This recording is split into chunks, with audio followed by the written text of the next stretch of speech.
వివాహేతర సంబంధం పెట్టుకుంది అన్న అనుమానంతో శేషనారాయణ అనే వ్యక్తి కుటుంబ సభ్యులు దాడికి పాల్పడిన ఘటన నిర్మల్ జిల్లాలో చోటు చేసుకుంది. తానూరు మండలం భామిలి గ్రామంలో వెలుగులోకి వచ్చింది. కొంతకాలంగా తన భర్తతో అక్రమ సంబంధం పెట్టుకుందన్న అనుమానంతో అదే గ్రామానికి చెందిన వివాహితపై శేషనారాయణ భార్య, పిల్లలు, బంధువులు రాత్రి వేళలో విచక్షణారహితంగా దాడికి పాల్పడ్డారు. ఈ దాడిలో వివాహితకు తీవ్ర గాయాలయ్యాయి. గ్రామస్తులు మహిళను బైంసా ప్రభుత్వ ఏరియా ఆసుపత్రికి తరలించి చికిత్స చేయించారు. ఘటనా స్థలానికి చేరుకున్న తానూరు ఎస్ఐ సందీప్ గ్రామ ప్రజలను వివరాలు అడిగి తెలుసుకుని వివాహిత మామ ఫిర్యాదు మేరకు కేసు నమోదు చేసుకుని దర్యాప్తు చేపట్టారు.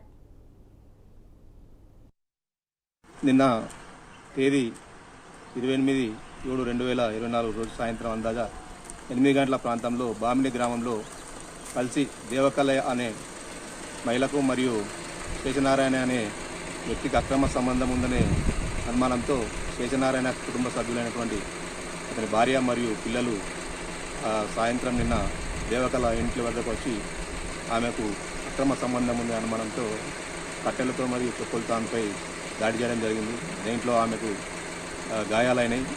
ఆమెను వెంటనే హాస్పిటల్కు తీసుకెళ్లడం జరిగింది. దీనిపైన అతని మామ అయినటువంటి దేవన్న దరఖాస్తు మేరకు కేసు నమోదు చేయాలి.